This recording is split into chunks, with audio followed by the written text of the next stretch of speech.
नमस्कार, मेरा नाम है शुभम शुक्ला। हिंदुस्तान के पहले प्राइवेट रेलवे स्टेशन हबीबगंज का नाम बदलकर कमलापति रेलवे स्टेशन किया जा रहा है। प्रधानमंत्री नरेंद्र मोदी कल यानी 15 नवंबर को भोपाल में आयोजित आदिवासी मेगा शो सम्मेलन के बाद इसकी घोषणा कर सकते हैं। तो चलिए आपको बताता हूं कि हबीबगंज रेलवे स्टेशन का नाम कमलापति रेलवे स्टेशन क्यों किया जा रहा है, कौन थी रानी कमलापति, साथ ही ये भी क्या रहा है हबीबगंज रेलवे स्टेशन का इतिहास। तो शुरुआत करते हैं हबीबगंज रेलवे स्टेशन के इतिहास से। हबीबगंज स्टेशन का निर्माण अंग्रेजों ने करवाया था, तब इसका नाम शाहपुर था, लेकिन साल 1979 में कांग्रेस सरकार में इस स्टेशन का विस्तार किया गया और इसका नाम हबीबगंज रख दिया गया। उस समय एमपी नगर का नाम गंज हुआ करता था, जबकि हबीब मियाँ भोपाल के नवाब थे। दोनों नामों को जोड़कर स्टेशन का नाम हबीबगंज रखा गया था। हबीब मियाँ ने 1979 में स्टेशन के विस्तार के लिए अपनी जमीन दान में दी थी, जिसके कारण भी इसका नाम हबीबगंज रखा गया। अब बात करते हैं रानी कमलापति की। रानी कमलापति कौन थी जिनके नाम पर इस स्टेशन का नाम होने जा रहा है। रानी कमलापति 18वीं शताब्दी की गोंड रानी थी। उस वक्त गिन्नौरगढ़ के मुखिया थे निजाम शाह। उनकी 7 पत्नियां थी, उनमें से सबसे खूबसूरत और बहादुर रानी कमलापति थी और वह राजा के सबसे प्रिय भी थी। इस दौरान बारी पर निजाम शाह के भतीजे आलम शाह का शासन था। आलम की नज़र निजाम शाह की दौलत और संपत्ति पर थी।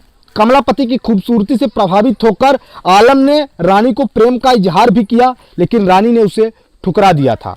उधर अपने चाचा निजाम शाह की हत्या के लिए भतीजा आलम शाह, जिसने रानी को प्रपोजल रखा था, वो लगातार षड्यंत्र भी रच रहा था। एक बार मौका पाकर उसने राजा के खाने में जहर मिलवाकर राजा की हत्या कर दी। उससे रानी और उनके बेटे को भी खतरा था। ऐसे में रानी कमलापति ने अपने बेटे नवल शाह को गिन्नौरगढ़ से लेकर भोपाल स्थित रानी कमलापति महल चली आई। रानी कमलापति अपने पति की मौत का बदला लेना चाहती थी, लेकिन दिक्कत ये थी कि उनके पास न तो फौज थी और ना ही पैसे। ऐसे में उन्होंने दोस्त मोहम्मद खां, जो कभी मुगल सेना में हुआ करता था, उससे मदद मांगी। मोहम्मद शाह 1 लाख रुपए के एवज में इसके लिए तैयार हो गया। कमलापति के साथ मोहम्मद ने यानी दोस्त मोहम्मद ने निजाम शाह के हत्यारे भतीजे राजा आलम शाह पर हमला कर उसकी हत्या कर दी और इस तरह कमलापति ने अपने पति की हत्या का बदला ले लिया। हालांकि करार के मुताबिक रानी के पास दोस्त मोहम्मद को देने के लिए 1 लाख रुपए नहीं थे।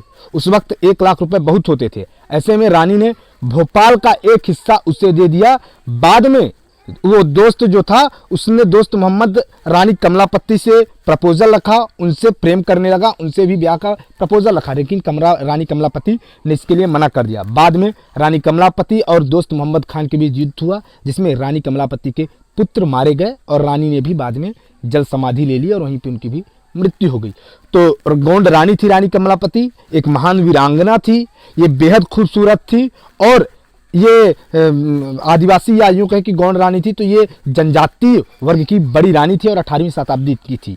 इन्हीं के नाम पर अब प्रधानमंत्री नरेंद्र मोदी कल जब आ रहे हैं जनजातीय गौरव दिवस मनाने भोपाल, तो उस दिन ये हबीबगंज रेलवे स्टेशन, जो कि वर्तमान में एमपी नगर में है, उसका नाम अब रानी कमलापति के नाम पर रखने जा रहे हैं।